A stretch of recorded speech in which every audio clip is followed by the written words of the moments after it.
السلام علیکم ورحمۃ اللہ وبرکاتہ۔ آج رمضان المبارک کی 17ویں تاریخ ہے۔ اسلامی تاریخ کا نہایت ہی اہم دن ہے۔ اس تاریخ کو اس دن میں پہلے ہی رمضان کی 17 تاریخ کو 2 ہجری جمعہ کے دن جو واقعہ پیش آیا وہ اسلامی پہلی جنگ تھی، وہ جنگ بدر، اور قرآن مجید نے اس کو اپنے اوراق میں محفوظ بھی رکھا ہے، اسی لیے تاکہ اس کو بیان کیا جائے، اس کو سنا جائے، تاکہ انسان کے ذہن و فکر میں اس کی یاد ہمیشہ ہمیشہ تازہ رہے۔ اللہ تبارک و تعالی قرآن مقدس میں ارشاد فرماتا ہے وَلَقَدْ نَصَرَكُمُ اللَّهُ بِبَدْرٍ وَأَنْتُمْ أَذِلَّةٌ کہ بے شک اللہ تعالیٰ نے میدان بدر میں تمہاری مدد فرمائی حالانکہ تم لوگ بالکل کمزور تھے۔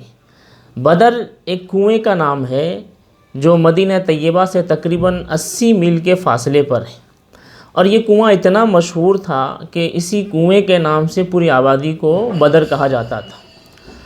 تو بدر کے میدان میں مسلمان حاضر ہوئے اپنی اسلامی پہلی جنگ کے لیے، اور آج بھی وہ میدان اور وہ کنواں موجود ہے۔ عاشقان صحابہ، عاشقان رسول مکہ مکرمہ سے جب مدینہ منورہ کی طرف جاتے ہیں تو اس کی زیارت کے لیے ضرور حاضر ہوتے ہیں۔ اللہ تعالیٰ نے اسی میدان میں مسلمانوں کی مدد کا تذکرہ کرتے ہوئے فرمایا کہ وَأَنْتُمْ أَذِلَّةٌ حالانکہ تم کمزور تھے۔ گویا کہ قرآن یہ بتانا چاہتا ہے کہ کسی بھی میدان میں فتح اور کامیابی کا ذریعہ خدا کی مدد ہے۔ انسان کو اپنی ظاہری اور مادی طاقت و قوت نہیں دیکھنی چاہیے۔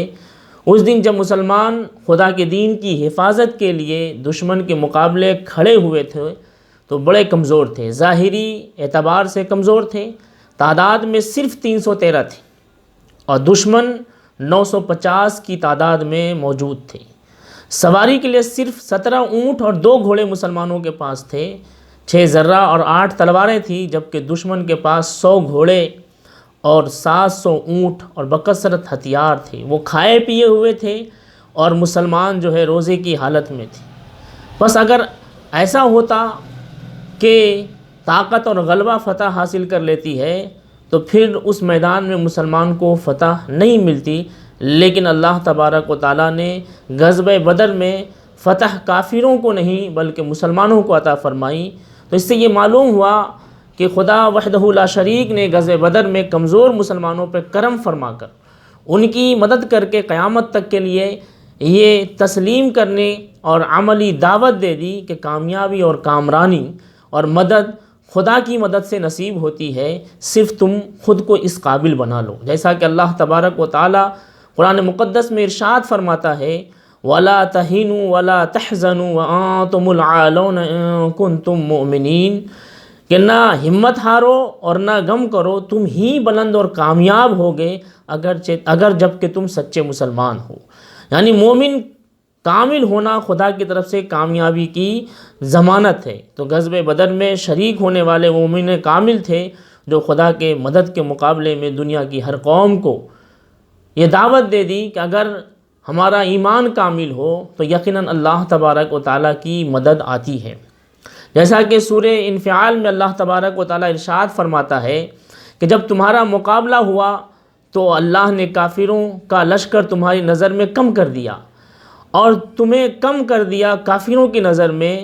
تو پہلی مدد اس طرح ہوئی کہ مسلمان کو کافر کی تعداد میدان جنگ میں کم نظر آ رہی تھی، تاکہ اللہ کے یہ بندے دشمن کو دیکھ کر گھبرائیں نہیں اور کافروں کو مسلمان کم دکھے، تاکہ مسلمانوں سے ڈر کر میدان جنگ چھوڑ نہ جائے، کیونکہ حق و باطل کا فرق ظاہر کرنے کے لیے اس جنگ کا ہونا بھی ضروری تھا۔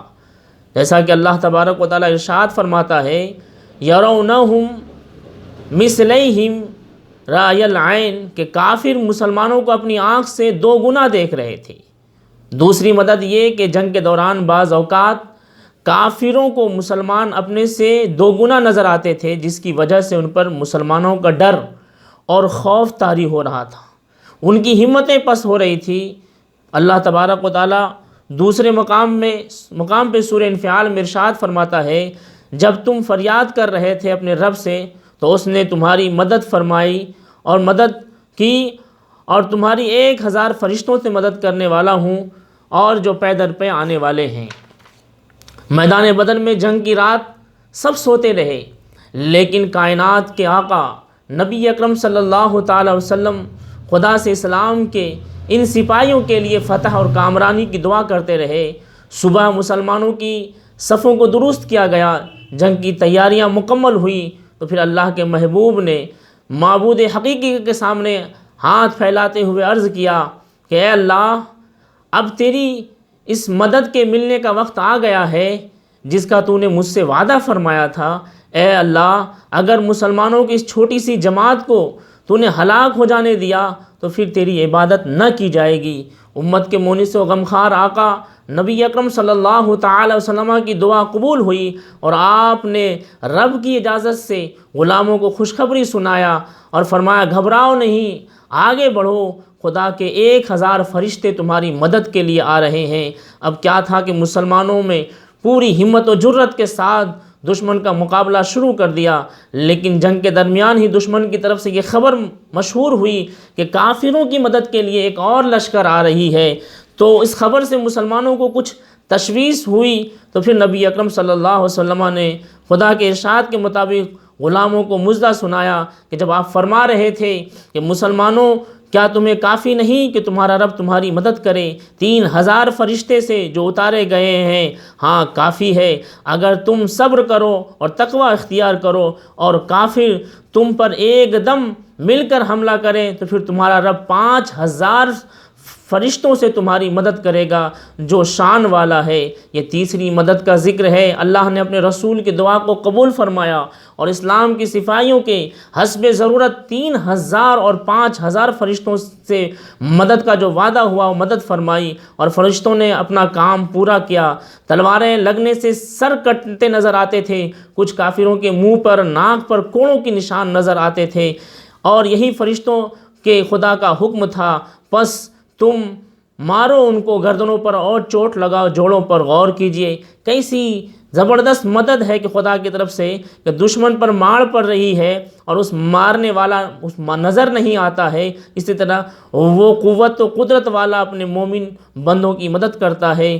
واللہ یؤید بنصرہ من یشاء، اللہ جسے چاہتا ہے اپنی نصرت سے مدد فرماتا ہے۔ تو یہ جنگ بدر پہلی اسلامی جنگ تھی جس میں مسلمانوں کی تعداد 313 تھی اور کافروں کی تعداد 1000 کے قریب تھی، لیکن مسلمانوں نے اپنے ایمان و عقیدے کو پختہ کرتے ہوئے صحابہ کرام نے ڈٹ کر مقابلہ کیا، اور اللہ تبارک و تعالیٰ نے ان کے ایمان کی تقویت کو دیکھتے ہوئے، ان کے اعتقاد کی تقویت کو دیکھتے ہوئے فرشتوں کے ذریعے سے اپنے ان بندوں کی مدد فرمائی، اور جس کا ذکر قرآن میں بھی فرمایا۔ اور ایسی مدد ہوئی کہ یقین جانیں جب مسلمان کافروں کے مقابلے میں تھے تو مسلمان صرف 313 تھے، لیکن کافروں کو کئی گناہ دکھائی دیتے تھے۔ جب کافروں پہ تلوار کی ضرب لگتی تھی تو تلوار پڑنے سے پہلے اس کے سر کٹ جایا کرتے تھے۔ اس جنگ کے بعد مسلمانوں کی ہیبت، مسلمانوں کی قوت و طاقت جو ہے 4 عالم میں پھیل گئی، اور کافر و کفار و مشرکین کو یہ یقین ہو گیا کہ یقیناً یہ قوم بڑی پختہ قوم ہے، بڑی مضبوط قوم ہے۔ اور اللہ کے رسول صلی اللہ تعالی وسلم نے جو اللہ کی بارگاہ میں دعا کی تھی کہ مولا یہی چھوٹی سی جماعت ہے، اگر آج یہ ختم ہو گئی تو پھر تجھے کوئی عبادت کرنے والا نہیں ہوگا، اور اللہ تبارک و تعالیٰ نے اپنے محبوب صلی اللہ تعالی وسلم کی دعا قبول فرمائی، اور دعا قبول فرماتے ہوئے فتح و نصرت اور کامیابی اور کامرانی صحابہ کرام رضوان اللہ تعالی اجمعین کو اس جنگ میں عطا فرمائی۔ یہی وہ ایسا جنگ تھا جس میں کفار مکہ کے بڑے بڑے سردار قید بھی ہوئے اور بڑے بڑے سردار مارے بھی گئے۔ ابو جہل اسی جو ہے جنگ بدر میں مارا گیا، اور اس سے اسلام کو بڑی تقویت ملی اور بڑا فائدہ پہنچا۔ تو یقیناً غزوات کا ذکر کرنا اور جو ہے جنگوں کا ذکر کرنا، اسلامی جنگوں کا ذکر کرنا، اس سے ہمارے حوصلے میں بلندی ملتی ہے، ہمارے اعتقاد میں پختگی آتی ہے۔ ہمیں اپنے اسلاف کے طرز عمل کو اپنی زندگی کا طرز عمل بناتے ہوئے ہمیں چاہیے کہ ہم تاریخ اسلام پڑھیں، اپنے اسلاف کی تاریخ پڑھیں کہ صحابہ کرام نے کس طریقے سے قربانی دیتے ہوئے اسلام کی حفاظت فرمائی ہے، اسلام کی تبلیغ فرمائی ہے۔ اسلامی جنگوں میں یہ جنگ کوئی معمولی جنگ نہیں تھی، بلکہ بڑی عظیم جنگ تھی، جس کا ذکر اللہ نے قرآن مقدس میں بھی فرمایا ہے۔ اور اللہ تبارک و تعالیٰ نے فرمایا کہ یقیناً اللہ مومنوں کا مددگار ہے، اور اللہ کے بغیر مدد سے کوئی کسی کو فتح و نصرت نہیں ملنے والی۔ اگر ہمارا ایمان مضبوط ہے تو یقیناً کامیابی ہمیں ہی ملنے والی ہے، جیسا کہ اللہ تبارک و تعالیٰ نے خود ارشاد فرمایا وَلَا تَهِنُوا وَلَا تَحْزَنُوا وَأَنْتُمُ الْأَعْلَوْنَ إِن كُنتُم مُؤْمِنِينَ، کہ گھبراؤ نہیں، غمزدہ مت ہو، کامیاب تم ہی ہوگے بشرطے کہ تم مومن ہو جاؤ۔ السلام علیکم ورحمۃ اللہ وبرکاتہ۔